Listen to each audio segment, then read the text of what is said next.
Resumen del libro Segunda de Samuel, parte número 1. La consolidación del reino, capítulos 1 al 4. Introducción. Los primeros 4 capítulos de Segunda de Samuel narran el proceso de consolidación del reino de David después de la muerte de Saúl, un periodo marcado por la incertidumbre, la rivalidad y las luchas de poder dentro de Israel. Aunque David ya había sido ungido por Dios a través del profeta Samuel como el futuro rey, su ascenso al trono no ocurre de inmediato. En su lugar, debe enfrentar un complejo panorama político en el que la nación se encuentra dividida. La tribu de Judá lo proclama su rey en Hebrón, mientras que el resto de Israel permanece leal a la casa de Saúl, liderada por Is-Boset, el hijo del difunto monarca. Durante este tiempo de transición, David demuestra una notable paciencia y fidelidad a la voluntad de Dios. En lugar de reclamar el trono por la fuerza, espera el momento oportuno, confiando en que el plan divino se cumplirá en su debido tiempo. Sin embargo, la rivalidad entre los seguidores de David y los de Is-Boset desencadena una serie de conflictos militares y traiciones que poco a poco debilitan la influencia de la casa de Saúl. A lo largo de estos capítulos, observamos la madurez y el carácter de David como líder, su capacidad para tomar decisiones estratégicas y su disposición para actuar con justicia, incluso cuando otros recurren a la traición para intentar ganarse su favor. Su respeto por los ungidos de Dios y su rechazo a la violencia innecesaria destacan su compromiso con un liderazgo basado en la fe y la obediencia. Estos acontecimientos marcan el inicio de una nueva etapa en la historia de Israel, en la que David comenzará a consolidar su reinado y a establecer las bases para una monarquía unificada bajo la dirección de Dios. Capítulo 1. La muerte de Saúl y el lamento de David. Tras la muerte de Saúl y su hijo Jonatán en la batalla contra los filisteos en el monte Gilboa, un joven amalecita llega al campamento de David en Siclag con la noticia del trágico desenlace.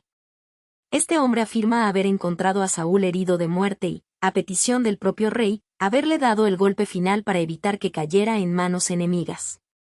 Como prueba de su relato, presenta la corona y el brazalete de Saúl, esperando que David lo recompense por haber acabado con su enemigo.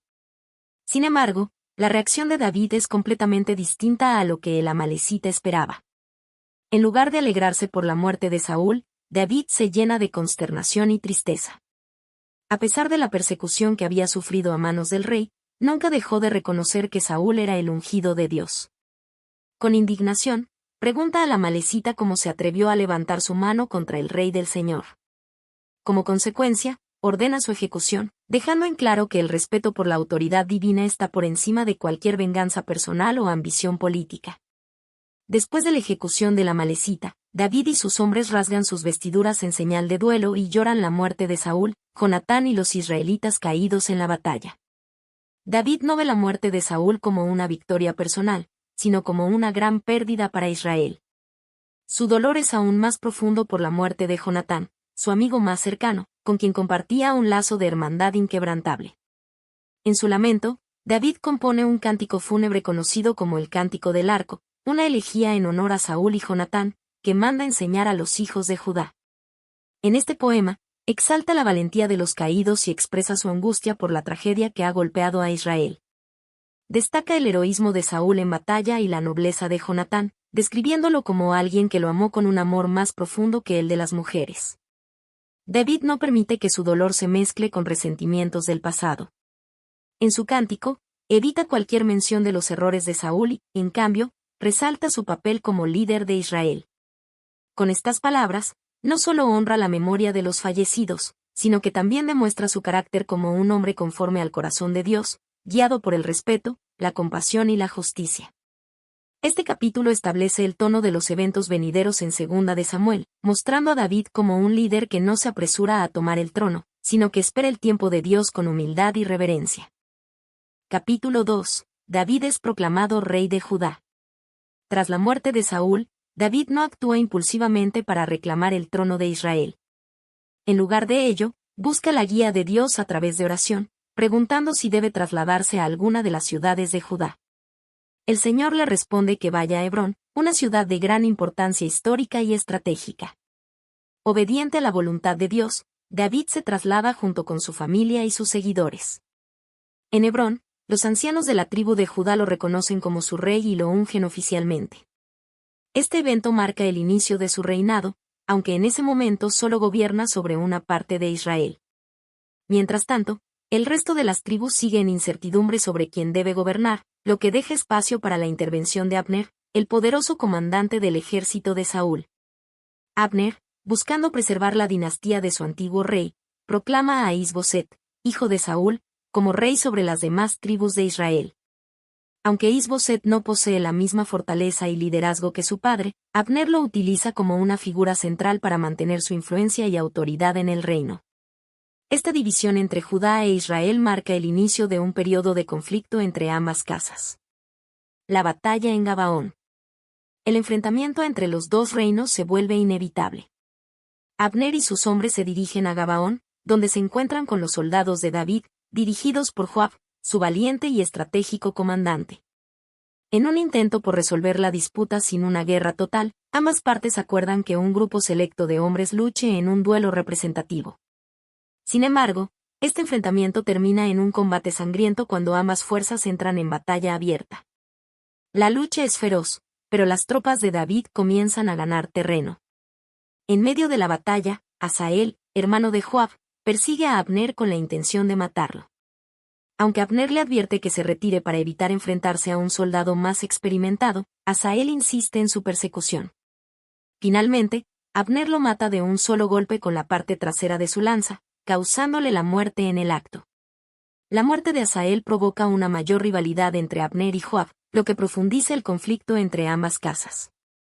Aunque la batalla no pone fin a la guerra, establece una tendencia clara: la casa de David se fortalece, mientras que la de Saúl se debilita. Este capítulo ilustra cómo David, aunque legítimamente ungido por Dios, no impone su reinado por la fuerza, sino que espera pacientemente el desarrollo de los acontecimientos. Mientras tanto, la ambición de Abner y la fragilidad del liderazgo de Is-Boset revelan que el poder de la casa de Saúl está desmoronándose lentamente. La división en Israel anuncia que una unificación bajo el liderazgo de David es solo cuestión de tiempo. Capítulo 3. El conflicto entre Abner y Joab. A medida que pasa el tiempo, la casa de Saúl continúa debilitándose, mientras que David se fortalece cada vez más. Is-Boset, aunque rey de Israel, no posee la autoridad ni el carácter de su padre, lo que causa inestabilidad en su reino. La tensión dentro de su propia corte aumenta cuando Is-Boset entra en conflicto con Abner, el verdadero poder detrás del trono. Abner rompe con Is-Boset.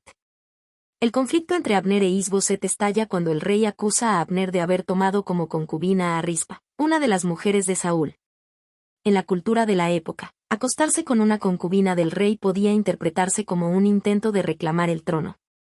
Indignado por la acusación y por la falta de respeto de Is-Boset hacia él, Abner decide traicionar a su rey y cambiar de bando. Convencido de que David es el futuro gobernante de Israel, Abner toma la iniciativa de negociar su lealtad. Envía un mensaje a David, ofreciéndole su apoyo para unificar el reino. Como parte de la negociación, David exige que Mical, su primera esposa e hija de Saúl, le sea devuelta.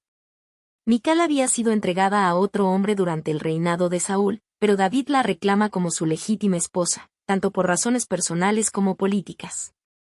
Abner y David llegan a un acuerdo. Abner viaja a Hebrón para reunirse con David y le promete que convencerá a las tribus de Israel para que lo reconozcan como rey. David lo recibe con hospitalidad y acepta su oferta, confiando en que Abner cumplirá su palabra. Después de la reunión, David permite que Abner regrese en paz para consolidar el acuerdo con los ancianos de Israel. La traición de Joab. Cuando Joab, el comandante del ejército de David, se entera de que Abner había estado en Hebrón y que David lo dejó marchar en paz, se enfurece. No solo desconfía de Abner, creyendo que podría estar espiando para los seguidores de Is-Boset, sino que también busca venganza por la muerte de su hermano Asael, a quien Abner había matado en la batalla de Gabaón. Sin el consentimiento de David, Joab envía un mensaje a Abner pidiéndole que regrese a Hebrón con el pretexto de una nueva reunión. Abner, confiando en que todo sigue en buenos términos, regresa sin sospechar que Joab tiene otras intenciones. En un acto de venganza, Joab lo apuñala a traición en la puerta de la ciudad, asesinándolo de manera injusta. David se lamenta por la muerte de Abner. Cuando David se entera de la muerte de Abner, se indigna profundamente y deja claro que no tuvo ninguna participación en el asesinato. Para distanciarse del acto de Joab y demostrar que no aprueba la traición, David ordena que Abner sea sepultado con honores y declara luto oficial. Durante el funeral, David lamenta públicamente la muerte de Abner con un canto fúnebre y se niega a comer en señal de duelo. Este episodio refuerza la diferencia entre David y los métodos violentos de algunos de sus hombres. Mientras Joab actúa movido por la venganza y la desconfianza, David muestra respeto y honor, incluso hacia aquellos que en algún momento fueron sus adversarios. Su actitud de justicia y moderación aumenta su reputación entre el pueblo de Israel, acercándolo aún más a la unificación del reino. Capítulo 4. La muerte de Is-Boset. Tras la muerte de Abner, el reino de Israel se encuentra en un estado de incertidumbre y caos. Is-Boset, quien había sido proclamado rey por Abner, carece del liderazgo y la fuerza necesarios para sostener su reinado. Sin su comandante más poderoso, su autoridad se debilita rápidamente, y el apoyo de las tribus de Israel comienza a desmoronarse. El pueblo ya no ve en él a un líder capaz de gobernar y, poco a poco, se van inclinando hacia David, cuya fama y respaldo continúan creciendo. La traición de Recab y Baana. En medio de este escenario de fragilidad, dos oficiales del ejército de Is-Boset, Recab y Baana, hijos de Rimón de Beeroth, ven una oportunidad para ganar el favor de David. Movidos por la ambición y el deseo de asegurarse un lugar en el nuevo reino, traman un plan para asesinar a Is-Boset y llevar su cabeza como prueba de su lealtad a David.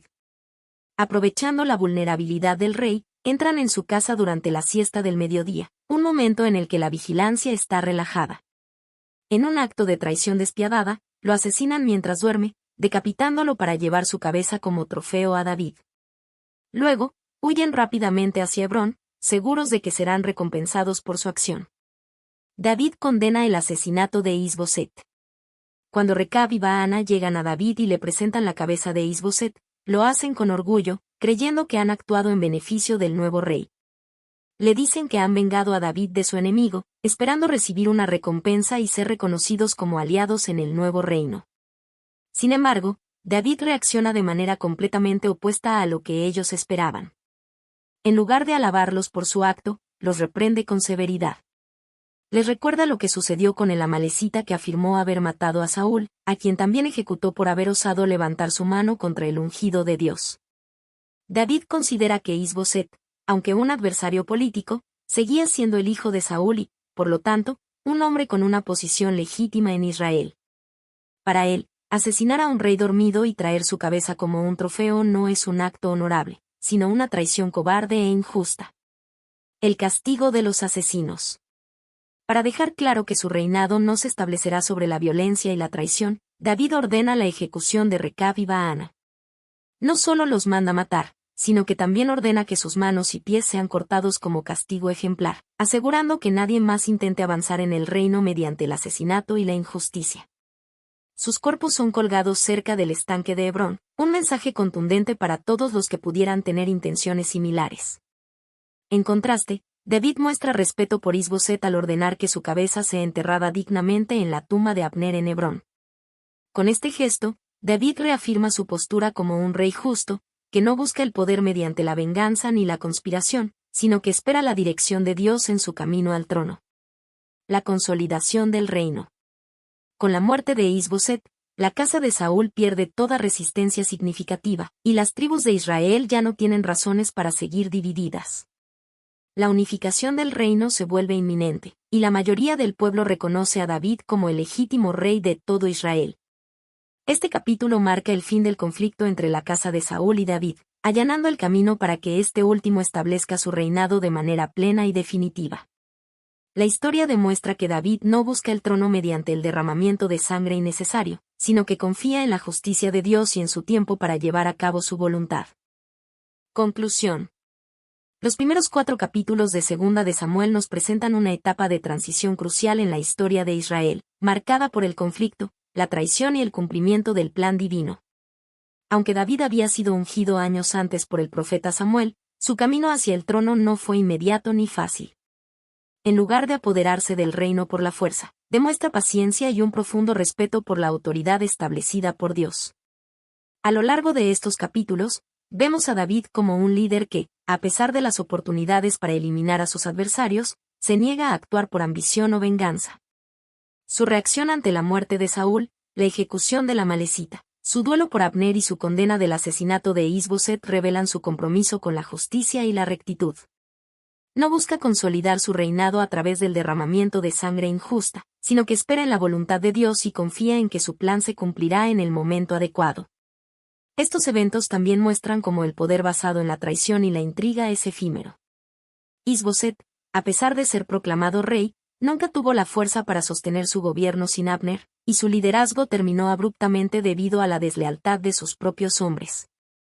En contraste, David gana el favor del pueblo no por la manipulación ni por la violencia, sino por su carácter y la bendición de Dios sobre su vida. Con la muerte de Is-Boset y la eliminación de la resistencia de la casa de Saúl, se sientan las bases para la unificación de Israel. Pronto, todas las tribus reconocerán a David como su único rey, dando inicio a un periodo de estabilidad y prosperidad en el reino. Sin embargo, su historia no estará exenta de desafíos, pues su reinado traerá consigo nuevas pruebas, decisiones difíciles y momentos que pondrán a prueba su fe y liderazgo.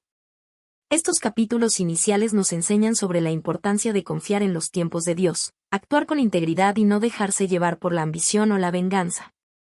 David nos muestra que el verdadero liderazgo no se impone con violencia, sino que se gana con justicia, paciencia y obediencia a la voluntad de Dios.